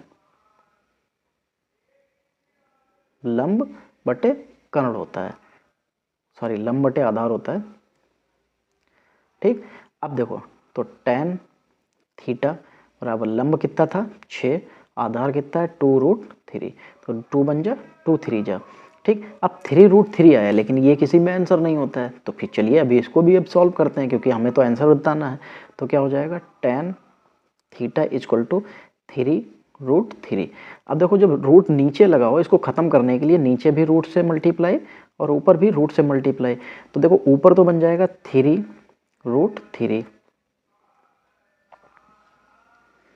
ऊपर क्या बन जाएगा? 3√3 अपॉन में √3, और √3 का मल्टीप्लाई 3 आ जाता है। ठीक, तो 3 से 3 चला जाएगा, बचेगा √3। और √3 किसकी वैल्यू होती है? तो ये √3 होती है हमारी, एक सेकंड, √3। तो देखिए हमको क्या मिल गया? √3। और √3 अब इधर था टेन थीटा, उधर था √3, तो टेन थीटा की वैल्यू तो √3, लेकिन हमको यहाँ पे तो डिग्री में दे रहा है। चलिए बाई डिग्री में भी निकालते हैं, कोई दिक्कत नहीं है, क्योंकि डिग्री में निकालना तो कोई दिक्कत नहीं, क्योंकि जब हमको अगर इतना पता चल गया तो बाकी भी चीज़ें निकाल लेंगे। तो हमको क्या मिला? टेन थीटा बराबर √3। ठीक, क्या मिला? टेन थीटा बराबर √3। चलिए, तो इधर तो टेन थीटा ऐसे ही रहेगा, इधर √3 किसकी वैल्यू होती है? होती है टेन 60 की। ठीक, तो टेन से टेन कट जाएगा, थीटा बराबर हमको कितना मिल जाएगा? थीटा बराबर मिल जाएगा 60। तो याद रखिएगा, तो थीटा बराबर कितना आ गया? ये 60। चलिए बाकी चीज़ों को हटाते हैं और अगला क्वेश्चन लगाते हैं। चलिए देख रहे हो, ये 25 क्वेश्चन लगाने में 1 घंटा लगा। क्यों? क्योंकि आपको बताना पड़ रहा है, ये 1 घंटा तो अभी ज़्यादा ही लग जाएगा। मूल के लिए निम्नलिखित समीकरण को हल कीजिए। ठीक है, देखिए हल करना है। देखो हल करने के लिए आपको मैं इतना बता दूं कि देखिए आप कुछ नहीं करना है, आपको यहाँ पे सिर्फ वैल्यू निकालनी है, और वैल्यू निकालने के बाद में यहाँ पे जब रखना है तो यहाँ पे आपको 2 वैल्यू मिलेंगी एक्स की, क्योंकि द्विघात समीकरण है। चलो, जब द्विघात समीकरण होता है तो देखो, जो x के आगे नंबर होगा, x स्क्वायर के आगे जो नंबर होता है, उस नंबर का बिल्कुल लास्ट वाले नंबर से मल्टीप्लाई कर देते हैं। तो कितना मिलता है? 12। ठीक, क्योंकि x के स्क्वायर के आगे कुछ नहीं है तो कुछ नहीं होता है, तो 1 माना जाता है, तो 1 का मल्टीप्लाई 12 से करेंगे तो 12 मिलेगा। अब इसके फैक्टर कर देते हैं, तो 2 छंग 2 तियाँ, तो यानी कि 2 2 3 मिले। अब हम इन फैक्टर्स वाले नंबर को, यानी कि ये वाले नंबर, इन नंबर्स को क्या करते हैं, इनका जोड़ या घटाना बीच वाला नंबर बनना चाहिए। तो 2 दूना 4, 4 और 3 7 हो जाता है। तो देखो x square plus 4x plus 3x plus 12। अब देखो ये 4x और 3x को ऐड करेंगे तो ये बीच वाला 7x मिल जाएगा, और 4 और 3 को मल्टीप्लाई करेंगे तो हमको 12 मिल जाएगा। ठीक, तो अब देखो x यहाँ से कॉमन हो जाएगा, तो x प्लस 4 बचा, और यहाँ से प्लस का 3 कॉमन हो जाएगा, तो x प्लस 4 बचा। अब देखो ये ब्रैकेट और ये ब्रैकेट एक जैसा होता है, तो इसको एक में लिख लो, x प्लस 4। अब ये जो बचे हुए होते हैं ये एक में हो जाते हैं, x प्लस 3, और ये बराबर हमेशा 0 के चल ही रहा था। देखिए लास्ट में ये 0 के बराबर चल रहा था। तो अब देखो x प्लस 4, रुकिए ज़रा ऊपर से हटा देते हैं थोड़ा। ठीक, तो x प्लस 4 इक्वल टू 0 हो जाएगा, तो x इक्वल टू कितना बन जाएगा? -4। ऐसे ही x प्लस 3 इक्वल टू 0 है, तो x इक्वल टू कितना मिल जाएगा? -3। तो देखिए एक वैल्यू हमको x की वैल्यू मिल रही है -4, और दूसरी क्या मिल रही है? -3। तो देखिए ये आपको तीसरे ऑप्शन में दिख रहा, तो देखिए ये बिल्कुल सही हो जाएगा। देखिए इसमें कोई भी देखिए कठिन नहीं है। अगर जिसको द्विघात समीकरण सॉल्व करना पता है उसके लिए ये सवाल बहुत हलवा है, लेकिन जिसको नहीं पता है उसके लिए ये सवाल थोड़ा सा कठिन है। ये नहीं कह सकते बहुत कठिन है, हाँ, लेकिन थोड़ा सा कठिन है। चलिए, सबसे छोटी अभाज्य संख्या और सबसे छोटी भाज्य संख्या का महत्तम समापवर्तक। देखो सबसे पहले तो पता होना चाहिए कि भाज्य संख्याएं कौन सी होती हैं, ठीक। और अभाज्य संख्याएं, देखो जब वो सारी संख्याएं जो किसी न किसी नंबर से डिवाइड हो जाएं, एक को छोड़ के, एक से नहीं, एक से तो सारी संख्याएं डिवाइड हो जाती हैं, एक के अलावा और खुद के अलावा जिस दूसरी संख्या से डिवाइड हो जाए तो वो सारी संख्याएं भाज्य होती हैं। और अभाज्य संख्याएं वो होती हैं जो सिर्फ खुद से डिवाइड हों और वन से डिवाइड हों, तो वो सारी की सारी क्या होती हैं, वो अभाज्य होती हैं। तो देखो सबसे छोटी अभाज्य संख्या होती है 2, ठीक। सबसे छोटी अभाज्य संख्या होती है 2, और जो सबसे छोटी भाज्य संख्या होगी, देखो 1 को हम काउंट नहीं करते हैं ना तो भाज्य में ना ही अभाज्य में, ठीक। फिर 2 हमारी अभाज्य संख्या होती है, 3 हमारी अभाज्य संख्या है, 4 हमारी सबसे छोटी ऐसी जो होती है संख्या जो भाज्य होती है, जो किसी से डिवाइडेबल होती है। किससे डिवाइडेबल होती है, 2 से। तो देखो ये अभाज्य और ये भाज्य दो संख्याएं मिल गई। उसने क्या पूछा था, इनका महत्तम समापवर्तक। महत्तम समापवर्तक कैसे निकालते हैं, 2 के फैक्टर कीजिए 1, तो यानी कि 2 के फैक्टर क्या मिले, 2 × 1, और 4 के फैक्टर क्या मिलेंगे, 2 × 2, ठीक। तो जो दोनों में कॉमन होता है वही हमारा मतलब महत्तम समापवर्तक या HCF बोलते हैं जिसको, तो वो हो जाता है। तो इसका HCF क्या मिला, 2, तो इसका सही आंसर क्या हो जाएगा, 2, ठीक। चलिए अब हम लोग चलते हैं क्वेश्चन नंबर 92 की तरफ। चलो इसको हटाते हैं पहले। चलिए अब देखिए यहाँ पे क्वेश्चन क्या है, लिखा है एक सिक्का 3 बार उछाला जाता है, ठीक 2 चित आने की प्रायिकता। आपको पहले चलिए मैं बिल्कुल विस्तारित तरीके से बताता हूँ कि क्या होता है, ठीक। फिर बाद में आपको शॉर्ट ट्रिक भी बताता हूँ। देखिए अगर कोई सिक्का उछाला जाएगा तो देखिए या तो उस पर हेड आएगा या टेल आएगा। एक सिक्का उछाला गया, फिर अब आप देखिए फिर अब अगली बार अगर उछाला जाएगा तो फिर हेड या टेल आ सकता है, ठीक। फिर अब उसने क्या कहा कि फिर क्या आ सकता है, फिर हेड या टेल आ सकता है, ठीक। यही तो होता है कि अगर हमने कोई सिक्का, उसने क्या कहा, एक सिक्का 3 बार उछाला जाता है तो ठीक 2 चित आने की संभावना बताइए। तो अब आप एक चीज़ ये देखिए कि हमने सिक्का 3 बार उछाला, एक या तो हेड आएगा या टेल आएगा, या हेड या टेल, या हेड या टेल। तो कितनी इसकी संभावित बनी, 1 2 3 4 5 6। तो जो टोटल बनती हैं ये नीचे आ जाती हैं। अब उसने क्या कहा था कि 3 बार चित। अब देखिए चित को तो हिंदी में तो चित कहते हैं हेड, और चितपट, हाँ तो चित का मतलब हेड होता है। तो कितने बार उसने क्या कहा, ठीक 2 चित आने की प्रायिकता। तो 2 चित आने की प्रायिकता तो मतलब एक ये और एक ये, 2 चित आ गए। तो देखिए ये आ गया, ठीक। एक सेकेंड, ठीक है। देखिए जब 2 चित आएंगे तो देखिए मैं यहाँ पे ये गलत कर रहा था, 2 चित आएंगे तो 2 चित जब 3 बार सिक्के उछाले जाएंगे तो, लेकिन इसकी ये आ तो 3 बार सकते हैं, इन 3 बार में से ही तो आपको 2 मिलेंगे। तो देखो 3 बार हेड आ सकता है ऊपर और 3 बार टेल ऊपर आ सकता है। तो जो हेड जितने बार आता है वो ऊपर आ गया, तो 3 बन जा, 3 2 जा। तो आपको देखिए इसका जो है आंसर मिला कितना, तो ये मिला 1/2 मिला, ठीक 2 चित आने की प्रायिकता।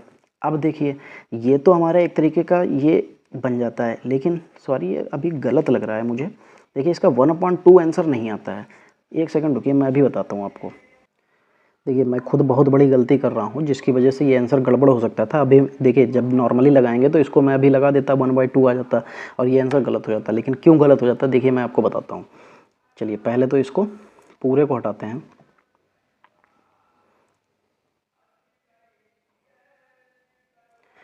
देखिए जब भी कभी कोई सिक्का उछाला जाता है, ठीक है, अगर सिक्का उछाला गया है तो उसमें कितने पहलू होते हैं, 2, और कितने बार उछाला गया, 3 बार। तो ये बन जाता है हमारा डिनोमिनेटर।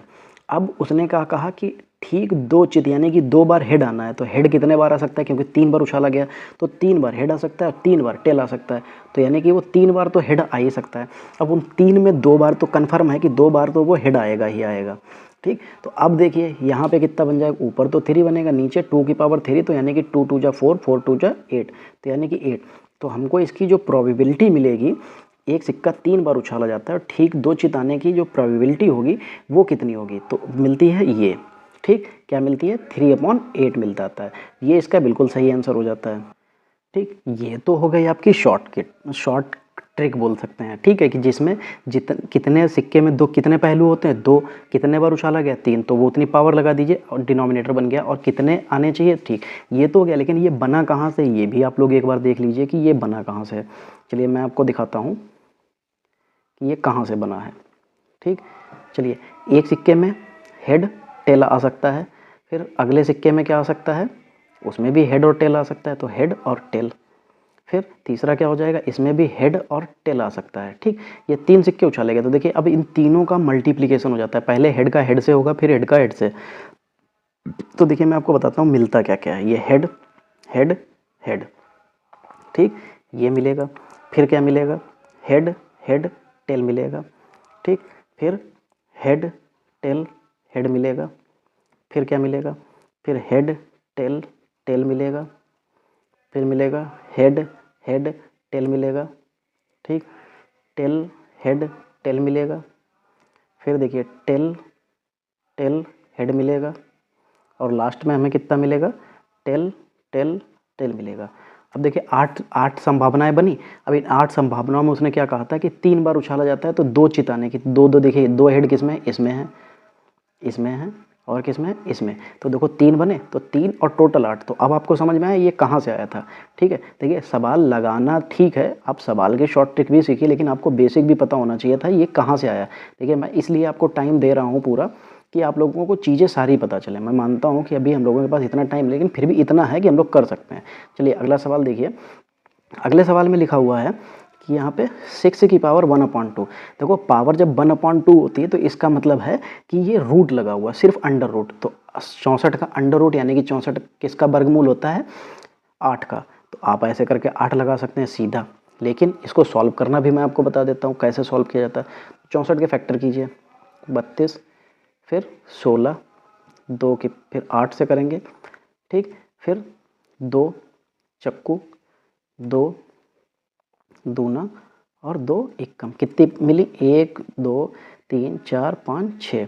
ठीक, अब देखिए क्या लिखा था, 64 की पावर 1/2, और अभी 64 को हमने किस में तोड़ा था, इसमें। तो 2 की पावर में कितना मिला, 2 की पावर मिली 1 2 3 4 5 6, 2 की पावर 6 मिली, और इसके ऊपर पावर कितनी थी, 1/2। तो ये ऐसे लिखा जा सकता है 2 6 इंटू 1/2। 2 बन जा 2 3 जा, तो हमको कितना मिला, 2 की पावर 3। अब 2 की पावर 3 का मतलब 2 इंटू 2 इंटू 2, 2 दूना 4 दूनी 8। तो हमको आंसर कितना मिलेगा, 8। देखो ये है नॉर्मल तरीका से, बेसिक तरीका है जिससे हम लोग निकाल सकते हैं कितनी भी कभी भी। देखिए ये तो नॉर्मल थी आपको पावर, कि यहाँ पे पावर कैसे नॉर्मल थी कि आपको तो 1/2 लिखा था, 1/2 तो अंडर रूट होता है, तो हम लोगों ने सीधे बता दिया। लेकिन अगर ये 1/2 अंडर रूट में ना हो के आपको सीधे कुछ और पावर, जैसे यहाँ पे पावर आपको इस तरीके से भी दे सकता था, 7/9, 8/4, 8/6, इस तरीके से देता, तब आप क्या करते, तब तो आपको वही बेसिक मेथड ही यूज करना पड़ेगा। देखिए शॉर्ट ट्रिक के तरीके से ही आपको कहीं तो यूज हो सकती है जहाँ पे उसी फॉर्मेट में दिया होगा। अगर फॉर्मेट चेंज कर देंगे तो हमारा वो नहीं बन पाएगा। चलिए 94 नंबर, 94 नंबर क्या है, 94 नंबर में दिख रहा है कि उस रेखा की प्रवणता ज्ञात कीजिए जो दो बिंदुओं a-5 3 और b में क्या है 2,6 को जोड़ने वाली रेखा के लंबवत है। अब देखो जब लंबवत की बात आती है तो सबसे पहली बात तो जैसे लंबवत तभी होगी जब एक रेखा ऐसे हो, एक रेखा ऐसे हो। ठीक, तो ये दूसरी एक दूसरे के ऊपर लंबवत हो जाएंगे। ठीक, अब जैसे आपको पता चल गया कि ये क्या है, ये लंबवत हैं। जैसे ये ए और बी हो गया, ये सी और डी हो गया। ए बी पर लंबवत कौन है, सी डी, ऐसे आप समझ सकते हैं। ठीक, चलिए और इनके जो ए बी के बिंदु होंगे, ये ए के बिंदु हैं, ये क्या दे रखे हैं, -5,3, और इधर इसके कितने दे रखे हैं, इधर 2,6 ये दे रखा है। ठीक, अब ये 2 बिंदु आपको दे रखे हैं, और देखो जो ए बी की प्रवणता होती है वो हमारी क्या हो जाती है, y2। ठीक, ये x होता है, ये x1, ये y1, ये x2, ये y2। ठीक, याद रखिएगा ये x2 y2। अब हमारी जो प्रवणता होती है, प्रवणता निकालने की, जैसे ए बी की लाइन जो है इसकी प्रवणता निकालनी है, तो ए बी की प्रवणता निकालने के लिए हमारा फार्मूला होता है y2 माइनस का y1 अपॉन में x2 माइनस का x1, ये फार्मूला होता है प्रवणता का। ठीक, अब इसमें और कुछ नहीं होता है। आप जब इसको देखिए, इसमें सिर्फ और सिर्फ वैल्यू रखनी है। देखिए यहाँ पे कितना आ जाएगा, 6 - 3, तो कितना बचेगा, ऊपर 3, और 2 कितना है हमारे पास, 2 है, और x की जगह पे माइनस का ये है, और ये माइनस माइनस माइनस मिलके 5 बना देंगे, तो कितना बन जाएगा, 5 और 2 7। ठीक, तो अब ये देखिए आपको प्रवणता दिखाई दे रही है 3/7। लेकिन अब जब हमको एक चीज़ ये भी दिखाई दे रहा होगा ठीक जी, क्योंकि ये लाइन इसके साथ लंबवत थी तो उसने हमसे इसी की तो प्रवणता पूछी थी। ये तो हमको ए और बी तो दे रखी तो उसके पॉइंट ए सी और डी के पॉइंट नहीं दे रखे हैं। लेकिन होता क्या है, जब दो लाइन एक दूसरे के लंबवत होती हैं तो उनकी प्रवणता यानी कि एम, प्रवणता को एम से दिखाते हैं तो m1 इंटू m2 हमेशा -1 आता है। कितना आता है? -1 आता है। अब देखिए हमने एक की तो प्रवणता निकाल ली, कितनी अभी निकाली? 3/7। और दूसरी क्या है? m2, वो हमें पता नहीं है तो -1 इधर आ जाएगा। अब देखो 7 उधर पहुंच जाएगा तो ऊपर पहुंच गया माइनस का 7, 3 नीचे आ जाएगा तो 3, यानी कि सी डी की प्रवणता हमको कितनी मिलेगी? -7/3। तो देखिए ये आंसर आ जाएगा। इसमें भी देखिए कुछ नहीं था, बस ये था, सवाल को अपने लास्ट में थोड़ा सा देखना है कि किसने क्या कहा। तो क्या आंसर मिला हमको? 7/3, ये आंसर सही हो जाएगा। चलिए देखिए अब जल्दी से जल्दी ख़त्म करते हैं क्योंकि टाइम 1 घंटा होने जा रहा है और हम लोगों को अभी 5 सवाल लगाने हैं, जल्दी ख़त्म करते हैं इनको। चलिए, एक अंकगणितीय प्रगति में 3 संख्याओं का योग 45 है। इनमें से सबसे छोटी और सबसे बड़ी संख्याओं के वर्गों का योग इतना दे रखा है। इन संख्याओं में सबसे बड़ी संख्या ज्ञात करना है। देखो एक अंकगणितीय प्रगति में 3 संख्याओं का योग, जैसे x + y + z का योग कितना है? 45 है। फिर उसने क्या कहा? इनमें से सबसे छोटी और सबसे बड़ी संख्याओं का वर्ग। तो ये छोटी है, सबसे बड़ी कर लेते हैं। तो इन संख्याओं का वर्ग का योग कितना दे रखा है? 468 दे रखा है। इन संख्याओं में से सबसे बड़ी संख्या ज्ञात करना है। चलो देखो, वैसे तो अगर मैं आपको बताऊं तो यहाँ पे देखिए, मैं अपना बताऊं तो देखिए, मैं इसको आप ऑप्शन से ही पिक करिए क्योंकि देखिए आपको वहाँ पे लगाने के लिए आपको कोई पूरा पेज भर के दिखाने से हमको 10 नंबर नहीं मिल रहे हैं, हमको 1 नंबर चाहिए और हम जितनी जल्दी इसको अटेम्प्ट कर लें वो ज़्यादा सही है। देखिए इसका लॉन्ग मेथड आता है, वो थोड़ा सा बड़ा हो जाता है। नॉर्मली मैं आपको यहाँ पे यही कहूँगा कि देखिए यहाँ पे x² + z² दे रखा है तो आप कुछ ना करिए क्योंकि हमको सबसे बड़ी संख्या ज्ञात करनी है। तो ये ऑप्शन में से कोई ही एक बड़ी संख्या होगी इसकी और उसको स्क्वायर करिए और उसमें से अगर घटाइए, अगर वो दूसरा वाला भी स्क्वायर बनता है तो वही आपकी संख्या हो जाएगी। देखिए जैसे अगर आप 15 का स्क्वायर घटाइए तो 15 का स्क्वायर कितना होता है? 225। तो 8 में से 5 गए 3 बचता है, 6 में से 2 गया 4 बचता है, 4 में से 2 गया 2 बचता है। क्या 243 किसी का वर्ग होता है? किसी का भी वर्ग नहीं होता है। ठीक, तो यानी कि ये नहीं हो सकता। ठीक, फिर अब देखते हैं, सॉरी 16 पे आइए। 16 का वर्ग कितना होता है? 256। ठीक, चलिए यहाँ पे 256 भी करते हैं, घटाते हैं। तो 8 में से 6 गया 2, 6 में से 5 गया 1, 4 में से 2 गया 2, तो 212। क्या 212 किसी का वर्ग होता है? नहीं होता है। तो यानी कि ये भी आंसर नहीं हो सकता। चलिए 18 18 कितना होता है? 324। ये घटाते हैं, 8 में से 4 गया 4, 6 में से 2 गया 4, 4 में से 3 गया 1। तो देखो ये स्क्वायर मिल रहा है, तो यानी कि 144 किसका स्क्वायर होता है? 12 का। अगर हम यहाँ पे रखेंगे 12 और ये रखेंगे हमारी कितनी? 18। ठीक, नहीं सॉरी गलत कर रहे हैं। उसने कहा सबसे बड़ी संख्या ज्ञात कीजिए, तो सबसे बड़ी संख्या ये हो जाएगी 18 और ये हो जाएगी 12। ठीक, तो 12 और 18 ये बड़ी संख्या हो गई, ये सबसे छोटी संख्या हो गई। ठीक, तो याद रखिएगा। अब बचती है तीसरी संख्या, कैसे निकालेंगे? तो 18 12 होता है 30 और 30 45 में से घटा देंगे तो 15। तो 12 15 18, देखो तीनों संख्याएं मिल गई। क्या टाइम लगा? कुछ नहीं टाइम लगा। तो देखिए जब आपके पास कुछ एक चीज़ लिंक मिल रहा है तो आप उससे डायरेक्ट कर सकते हैं। चलिए आगे देखते हैं। लिखा हुआ है कि बिना प्रतिस्थापन के 52 पत्तों में से एक पैकेट के 2 पत्ते यादृच्छिक निकाले जाते हैं। आप किस प्रायिकता से कह सकते हैं कि दोनों पत्ते काले हैं? देखिए सबसे पहली बात कि हमको पता होना चाहिए कि 52 पत्ते होते हैं टोटल। ठीक, उसने कहा बिना प्रतिस्थापन, यानी कि जब हम जो निकाल लेंगे अब उनको वापस नहीं रखना है। ठीक, 2 पत्ते निकाले गए। ठीक, अचानक, यादृच्छिक मतलब होता है अचानक से। आप किस प्रायिकता से कह सकते हैं कि दोनों पत्ते काले होंगे? पत्ते टोटल इसमें से कितने काले होते हैं? 26 में से, मतलब 52 में से 26 काले होते हैं, 26 लाल होते हैं। आपको ये पता चल गया। ठीक, अब दूसरी सबसे बड़ी बात कि अब इन्हीं 26 में से जो है आपने निकाले होंगे बिना प्रतिस्थापन के 52 पत्तों के एक पैकेट में से 2 पत्ते यादृच्छिक रूप से निकाले जाते हैं। आप किस प्रायिकता से कह सकते हैं कि दोनों पत्ते काले होंगे? ठीक। तो जैसे हम लोगों को यहाँ तो पता चल गया कि 26 काले होते हैं और 52 हमारे पास पूरे टोटल पत्ते होते हैं। अब 2 उसमें से निकालने हैं। तो देखिए अब हम लोगों को यहाँ पे क्या करना है, ये तो आपको हो गया बताने के लिए कि कौन कौन से होते हैं। ठीक। अब देखो जो कुल संभावित तरीके बनेंगे, जो कुल संभावित मतलब हम लोग हमेशा ऐसे करके लिखते हैं ना, यहाँ पे कुल आता है और यहाँ पे जो जितने निकालने होते हैं वो रखे जाते हैं। तो देखो कुल कितने बनेंगे, तो ऊपर तो आपको ये ऊपर फैक्टोरियल बन जाएगा, फैक्टोरियल 52 अपॉन में क्या बन जाएगा। अब इन 52 में से 2 पत्ते तो उसने निकाल लिए, बचे कितने हमारे पास 50 बचे। तो बस अब इसको हम सॉल्व कर देंगे। तो ऊपर 52 को ऐसे लिखेंगे 52 गुणे 51 गुणे 50 बटे में फैक्टोरियल यहाँ पे लगा देंगे। यहाँ पे 2 फैक्टोरियल गुणे 50 फैक्टोरियल, तो 50 फैक्टोरियल से 50 चला गया, यहाँ से 26 चला गया। तो 26 और 51 का मल्टीप्लाई आ जाता है 1326। ये हमको कुल संभावित तरीके मिल गए कि इतने संभावित हो सकते हैं।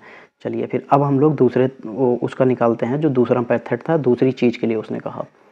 चलिए वो देखिए। फिर अब जो इसके अनुकूल तरीके हो सकते हैं, ये तो कुल तरीके थे, अब इसके अनुकूल तरीके कितने हो सकते हैं। तो देखो 26 पत्ते हमारे पास क्या होते हैं, काले होते हैं। तो 26 ऊपर फैक्टोरियल आ गया। अब 26 में से 2 निकाले जाएंगे, बचेंगे कितने 24।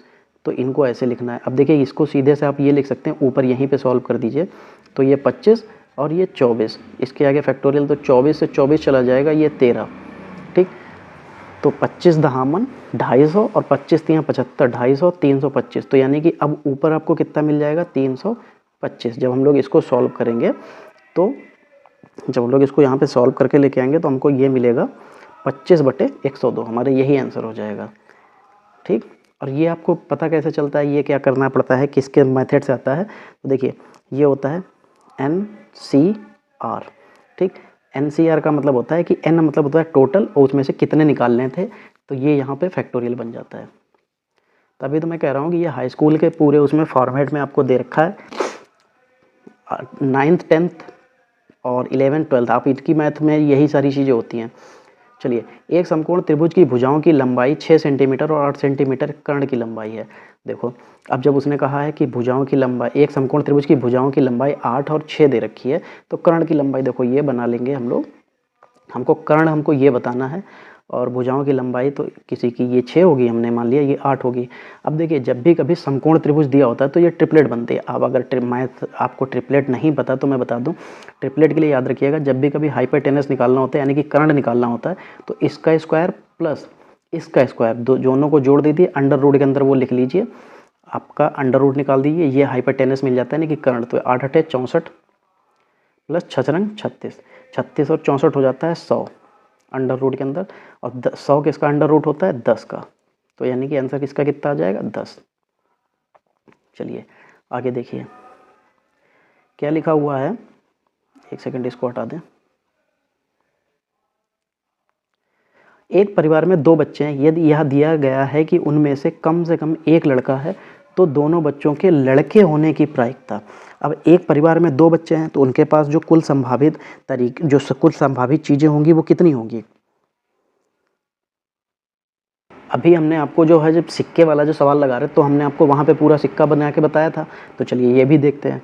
देखो अगर लड़का है, ठीक, तो लड़का, और अगर लड़की है तो लड़का और लड़की तो एक जैसे लिख जाएंगे। तो चलिए इंग्लिश में लिख लेते हैं इसको, लड़के के लिए बॉय और गर्ल के लिए। अगर देखिए 2 बच्चे हैं तो एक तो ये पॉसिबिलिटी है कि ये हो सकता है, दूसरा ये कि बड़ा लड़का हो सकता है, छोटी लड़की हो सकता है, या तीसरा क्या हो सकता है कि ये लड़का लड़का और लड़का हो सकता है। देखिए एक चीज़ ऊपर मैंने गलत कर दी है, यहाँ पे ये लड़की और लड़की हो सकती हैं, लड़का लड़का हो सकते हैं, या लड़का और लड़की। 3 पॉसिबिलिटी बनती हैं कि 3 चीज़ें हो सकती हैं, या तो लड़का लड़का होगा, या लड़की लड़की होगी, या एक लड़का एक लड़की होगा। अब उसने पूछा था यदि दिया गया उनमें से कम एक लड़का है तो दोनों बच्चों के लड़के होने की प्रायिकता है। ठीक, एक परिवार में 2 बच्चे हैं, यदि यह दिया गया है कि उनमें से कम एक लड़का है। अच्छा, उनमें से एक लड़का है, तब तो फिर यहाँ पे एक लड़की, बड़ी लड़की बनानी पड़ेगी। ठीक, एक बार लड़की बड़ी होगी तो यहाँ पे सही था, लड़का बड़ा होगा, क्योंकि एक लड़का है ही उनके वहाँ पे। ठीक है, तो ये याद रखिएगा। इसको हटाइए, ऐसे काट दीजिए। यहाँ पे B और जी, यानी कि लड़का बड़ा लड़की छोटी, फिर लड़का बड़ा लड़की बड़ी है लड़का छोटा है, फिर लड़के ही लड़के हैं। तो देखिए सभी में एक एक लड़का हो गया, क्योंकि उसने कहा था कि उनमें कम से कम एक लड़का है, सभी में एक लड़का हो ही गया। तो दोनों बच्चों के लड़के होने की प्रायिकता, तो आपके पास ये संभावनाएं कितनी बनी, 1 2 3 संभावनाएं, और उसमें से दो लड़के होने की संभावना कितनी है, 1। तो आपके पास जो इसकी प्रोबेबिलिटी यानी कि प्रायिकता बनी कितनी बन जाएगी, ये तीसरा ऑप्शन सही हो जाएगा। चलिए लास्ट पेज, लास्ट के सिर्फ 2 क्वेश्चन, चलिए जल्दी से ये भी देखते हैं। लिखा हुआ a माइनस ए बराबर 52 के समांतर श्रेणी 25 12 का सर्व अंतर क्या होगा।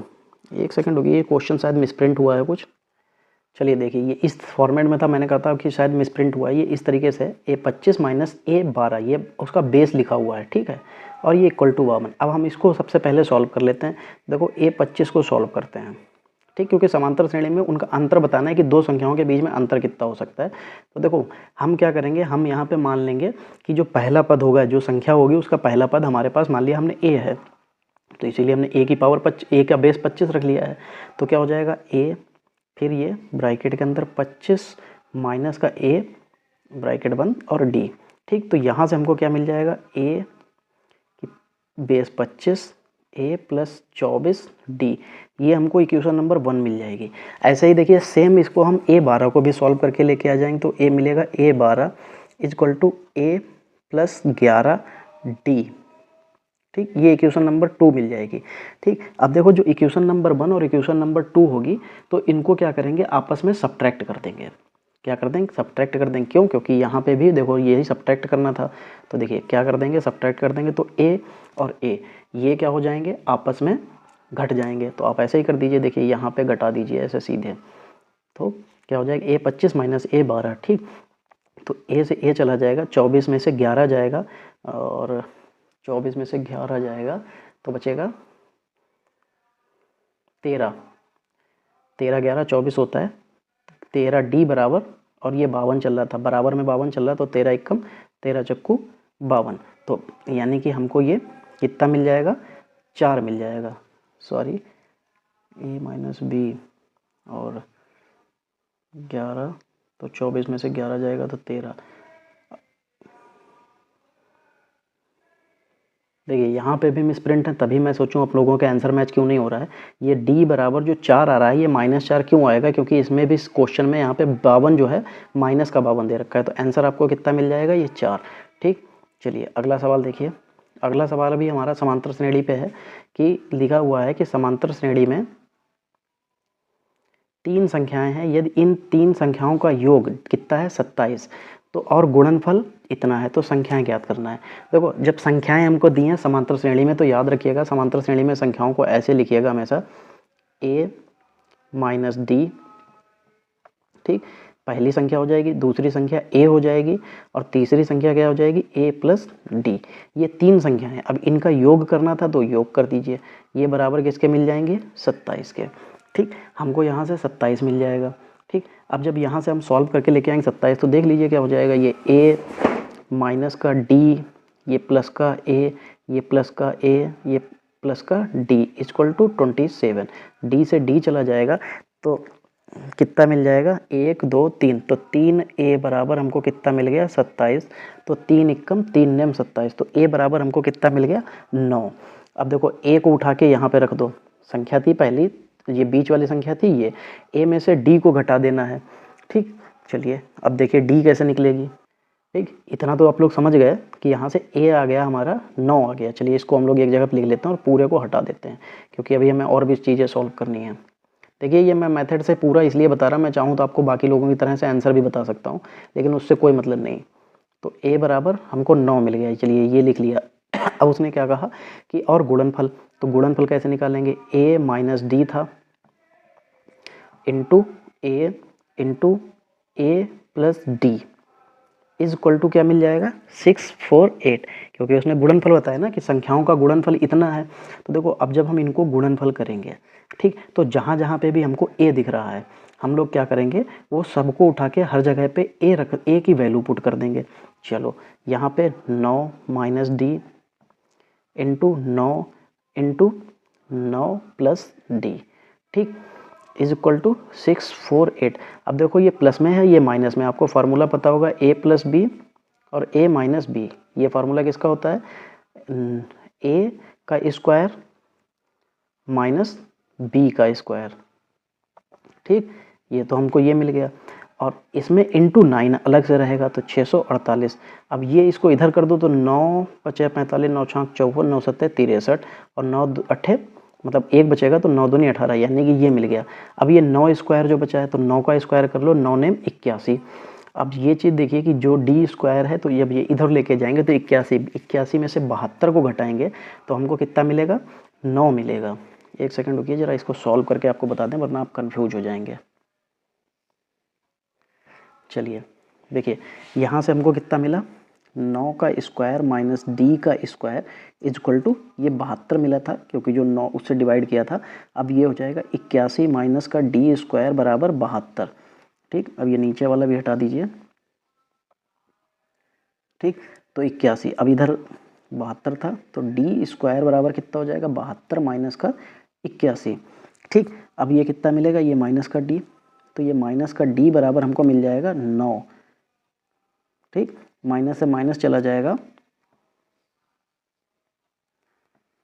तो यानी कि डी स्क्वायर बराबर 9 मिला तो डी बराबर कितना मिल जाएगा? अंडर रूट 9 बराबर 3 मिल जाएगा।